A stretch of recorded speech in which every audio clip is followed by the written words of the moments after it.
All right, everybody, welcome back. Good afternoon. Hope you guys are doing well. And we have more running backs to look at. I know we've looked at a lot, but we're near the end here. Just got a couple more videos to get through. Taj Brooks is going to be our first guy in this video, the Texas Tech Red Raider. Uh, Short, but he's got some weight to him, which that's always what you look for, right? You want to find these guys with low centers of gravity. So when a guy is short, but he's got some girth to him, he's got some weight to heft around, he's probably going to be tough to tackle. Testing was pretty average across the board, except for his change of direction. He had a really good three cone and an excellent 20-yard shuttle, worth noting. Very productive these last couple years. We're talking about over 3,000 rushing yards over the last two seasons. 27 rushing touchdowns, 57 catches. Not doing a lot with those catches necessarily, but he's been very productive. So I think he'll be a really good third down back in the NFL. I like his enthusiasm when he's blocking. Some of his blocking technique isn't perfect, but I think it can be fixed, and he has the right mindset for it. He's got some receiving talent as well. I know he doesn't have a tremendous track record of doing a lot with his catches, but I think that he will at least be a competent receiver as well. He's a clean cutter. He cuts really well. He cuts back against the grain to find the hole. He's good at cutting in open space to grind out extra yards. He's got that low center of gravity to survive contact and keep going. So definitely some positives here with Taj Brooks. I do think that sometimes he's a little too patient. Sometimes I feel like he's just a little bit too slow, and he's going to get caught in the NFL in a way that he wasn't getting caught in college. NFL speed might be a little bit of a wake-up call to him. He doesn't have the top-end speed to break away from defenders. He's got about average speed and average acceleration, so he's going to get caught from behind a little bit. And the way he plays football tends to be very physical, which is great until he's trying to have a longer career. He may not be able to. This might be a short-lived running back in the NFL. But when you're talking about a guy down in this part of the draft, I don't know if that's really something that you're all that upset about. So I like his third down value. I think he's going to be really good on third down. But it's still not anything extraordinary. The only thing extraordinary about him is his production. And what does that really do for you once you get to the pros? If anything, it might be a detriment because he's already so worn out. This guy's had over 300 touches for two straight seasons now. So I'd go sixth round pick.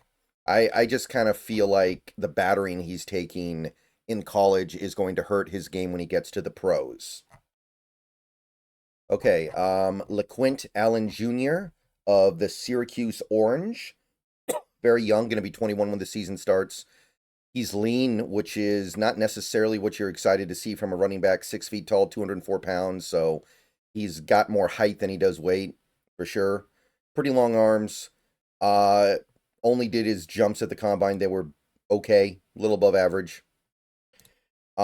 Big boards, ESPN has him in the fourth. CBS has him in like the fifth or sixth. PFF has him in the sixth.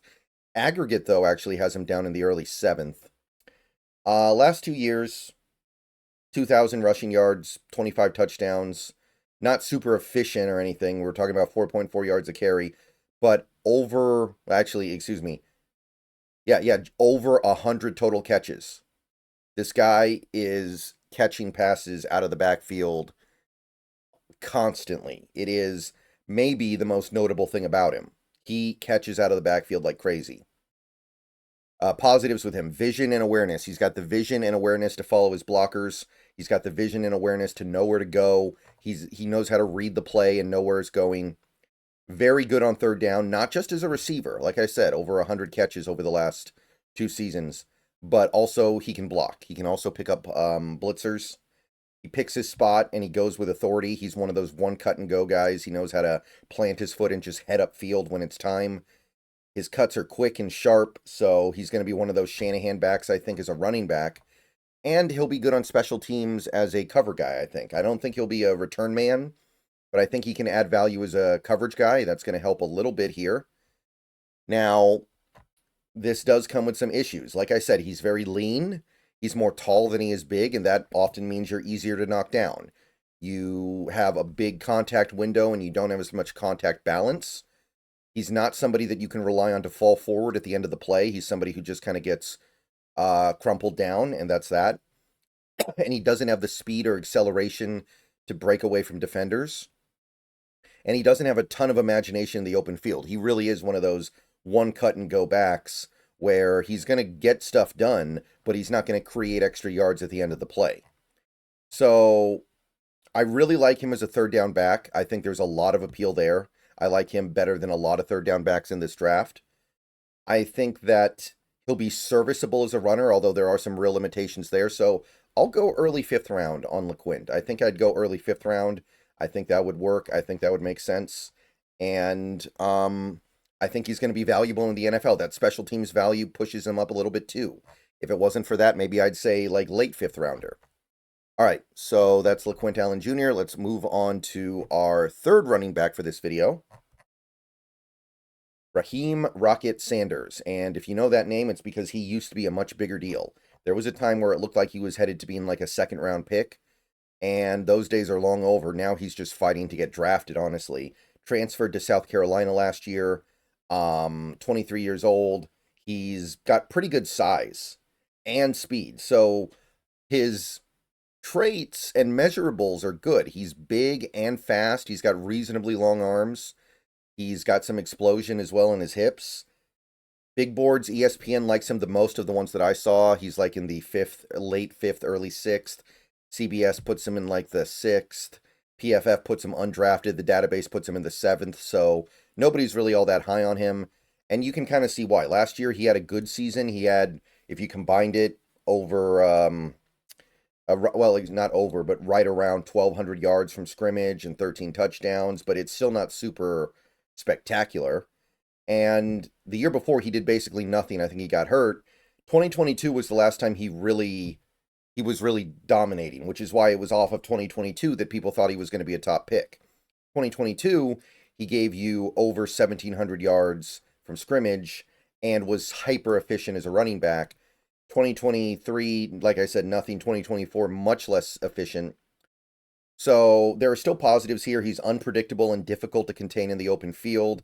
He's a battering ram in short yardage as well, so he gives you that short yardage heft.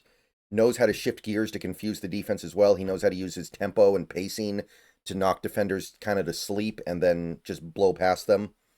He's got running back instincts as well. I think he has a good understanding of where the play is headed and where he needs to be in order to capitalize on that. He's a capable receiver as well. I don't think he's a great receiver, but he can get it done in that area. And he's got good top speed. He's got much better top speed than most of the people in this part of the draft. Now, he is an upright runner. He does tend to run standing straight up, so he's going to be kind of easy to take down if you can get clean contact on him. Sometimes he dances in the backfield. I felt like he was trying to hit home runs a little bit too often last year, and that was part of the problem he had. Picking up blitzes is a little bit of a weakness for him.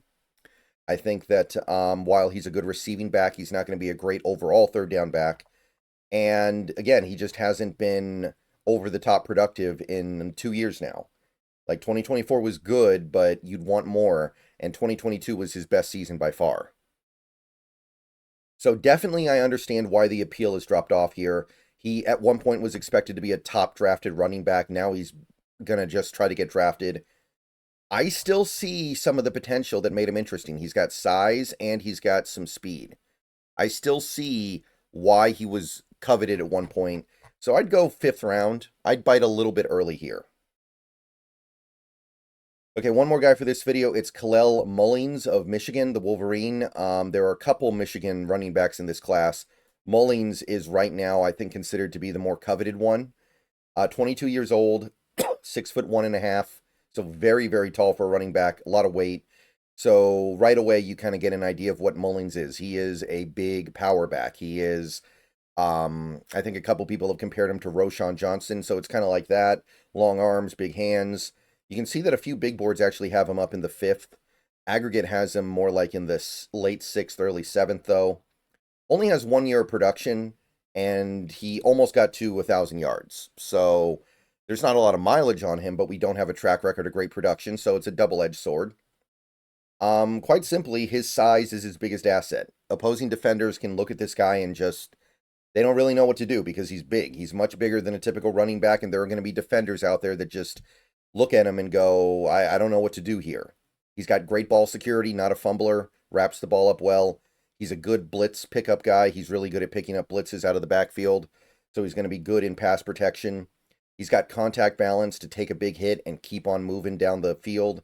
He's got the ability to survive contact and just keep on pushing. And when he's in a short yardage situation, you can trust him to just go forward, push the pile, make sure he gets the needed yardage. So he's going to be a really good short yardage back in the NFL. There's definitely room in the world for a place like this guy. So you're getting what you're expecting from Mullings overall. Now, his vision is not very good. He needs to have the run lane opened up to him rather than him seeking it out. He's not going to be doing a lot of patient bouncing around, waiting for the lane to open, and then he hits the lane. He's a one-track runner, tends to move in a straight line. Once he gets going, he's just going to be a freight train. He's not going to put any moves on anybody. He's not going to be elusive. He's just going to go. Very little actual collegiate production, which, like I said, is kind of a double-edged sword. He doesn't have a lot of miles on him, but you don't have a long track record of him being very productive in football. He's a complete non-factor as a receiver to this point. Basically didn't catch any passes in 2024 and probably not in his skill set.